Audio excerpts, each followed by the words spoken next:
Welcome back, everybody, to your three-man booth NFL debate. We are down to two this week. I'm Dan Salem with Phil.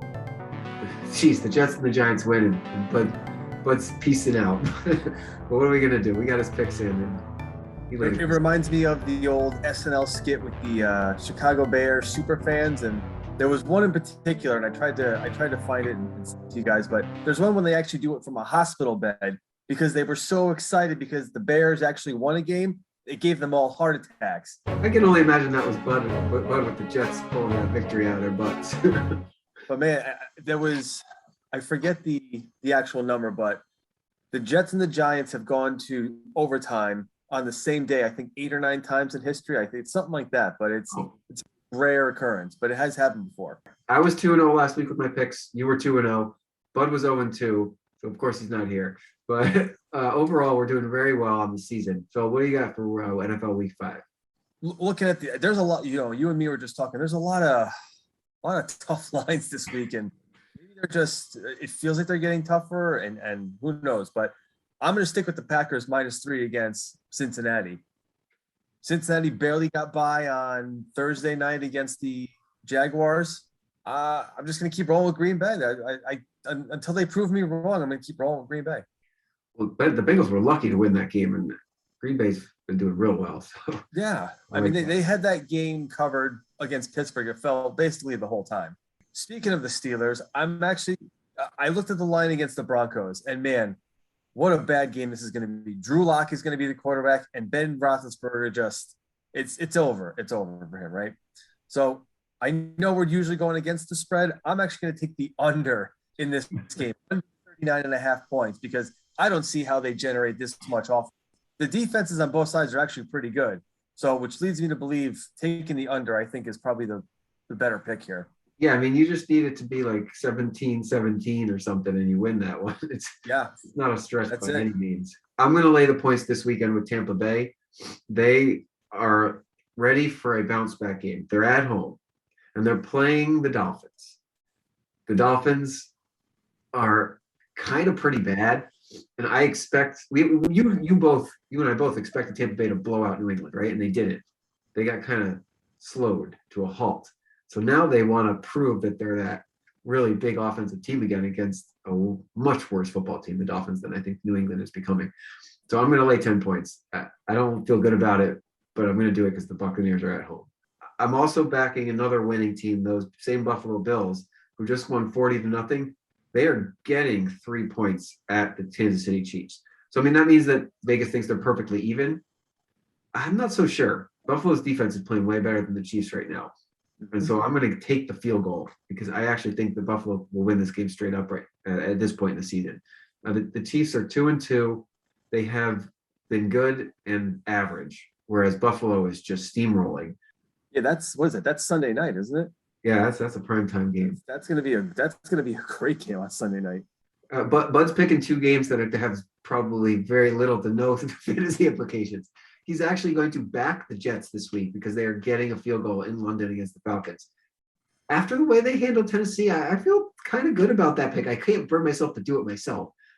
But the Falcons are not really stopping anybody, and maybe the Jets win, but a field goal might be enough. 2 ugly teams on the road in London. What do you think? I don't know. I feel like I would stay away from that one only because I feel the Jets they won obviously, but it was against a pretty weakened opponent in Tennessee, right? His other pick is those same Tennessee Titans. He likes them -4 at the Jacksonville Jaguars. I don't blame Bud for doing that. I mean, Tennessee's a much better team than Jacksonville, who doesn't have a head coach right now. As far as I'm concerned, he skipped the plane ride home, which is unprecedented. And then he canceled practice on Monday. I couldn't bring myself to watch the video of him at the bar with the young woman, but I can only imagine it was pretty pathetic. So the Jaguars are a shit show, and I think that's a solid pick to pick the Titans. Well, and you just lost DJ Chark for the season with a broken ankle that we all saw Thursday night. So yeah, they're a mess. Well, why don't we use that as a segue to talk quickly about the Jaguars? Do you think that they win a game this season? It's getting harder and harder to believe that every week because not only is the play awful, but now you're starting to lose players, and now you're starting to lose the team, starting to lose faith in the coaching staff on top of that. So I mean, every week that goes by, it looks like it's getting really hard for that to actually happen. I'm wondering, for the sake of Trevor Lawrence's development, do they have to fire Urban Meyer like now or after one more week when they figure out who they want to replace him? Because I don't see how Lawrence develops under this current climate and this coaching staff. It's growing pains, and that's what it's going to be. Well, the shame is that it doesn't feel like there's much leadership going on that team, and the players are laughing at their coach. There's no way that they can win. I guess that makes me. I'm going to use this to segue into our teams, with both actually did win. Not so surprisingly on Sunday, in my opinion. I picked Mine the Giants. I picked the Giants +7 because I thought it should be a pretty close game with New Orleans. Now, they were losing most of the game, and they managed to somehow come back and then take it to overtime and then win. And then the Jets were losing only in the very beginning of the game, and then they were only down by a point at halftime. And after that, it was kind of like their game to give up, which was really surprising considering how the first 3 weeks went. They start with the Giant game. We'll just even fast forward to the fourth quarter. That's the most important one. They were down 11 with 7 minutes to go. 7. I looked at my friend who was sitting with me. I said, the game's over. They're not going to win this game. Then they hit that nice pass to Barkley down the sideline. And I remember the drive. It was the drive under 7 minutes. I said, they have to score in this drive. And one play, Barkley down the sideline. He ran 50-something yards. And his knee looks fine, by the way. I think he's back to normal. And so he scores that touchdown. And I'm like, all right, at least we have a chance, because now it's only, they make the 2-point conversion. So now you're only a field goal. And that's exactly what they get. And they go into overtime. And then when they go to overtime, they get the ball first, march 70 yards. They don't even let the Saints get the ball. I mean, that was a great drive. I was stunned. I didn't know how to react because I'm so used to loser football on Sundays and being disappointed to have my heart ripped out. I couldn't enjoy it as much as I wanted to because I was just like stunned. Well, you know what's interesting? I mean, the defense kept the Giants in the game, right? Because it was never out of reach. But you didn't have necessarily both of the teams, the offense and defense, playing well together. But the offense played well when it mattered, and it paid off. I mean, I felt like they must have felt new life there in the overtime, and they just took advantage. Oh, absolutely. And I'll tell you what, if I was an Alvin Kamara fan, owner in fantasy, that Taysom Hill would be pissing me off every single week. It's so ironic that these quarterbacks that are getting these second chances, like Bridgewater, who's been hurt before, like Wentz, who's been hurt before, like Tyrod Taylor, who's been hurt before. It's like these quarterbacks, Ryan Fitzpatrick, who's been hurt before. These guys they've all put together stretches of really good football. By the way, I'm taking the victory lap on the Fitzpatrick Washington, because I'd said it for weeks before the season started. I don't understand why they started Fitzpatrick. And now look what you're left with, Tyler Heineke. So the Giants victory and the Jets victory really spoke to the coaching to me, that the coaches have the players buying in, right? And they are working towards something. Mm-hmm. The Giants pulled that game out of their butts that they probably shouldn't have won after losing 2 games that they probably should have won. So now they are in a perfect position to build on this momentum, beat Dallas, and say, look, we're not going away. They might be a game behind still after they beat them. And now they got to figure out how to slow down Dak Prescott in that offense. But the Dallas defense is there to be exploited. Like, this could be a 37-36 football game pretty easily. I agree. You're right. You got to slow down Dallas's offense. What remains to be seen if it can be done. Tampa sort of did it in week 1, but that was maybe not. That was a little more close game than it probably should have been. Carolina, I thought, was a pretty decent defense, and maybe we just overrated them because Dallas just came in and basically, laughed at that. I think it's adding up for Carolina. They don't have McCaffrey right now, and so then they're not able to feel like they can just control the ball like they want to on offense. So, and it's too bad Bud's not here, because Sam Darnold is leading the NFL in rushing touchdowns. He has been playing great, even though they lost there. The Jets are going to be in a similar situation with Atlanta because they're both equally bad, good, or good, bad. I don't know what you want to call them right now. They've been good, bad. I mean, can we call the Washington defense a overrated defense now? Because going into the season, they were probably touted as the top one. I mean, the Giants toasted them for 30-plus points. Atlanta toasted them for 30-plus points. But where is this great defense that we've been hearing of? It's made of one player, Chase Young.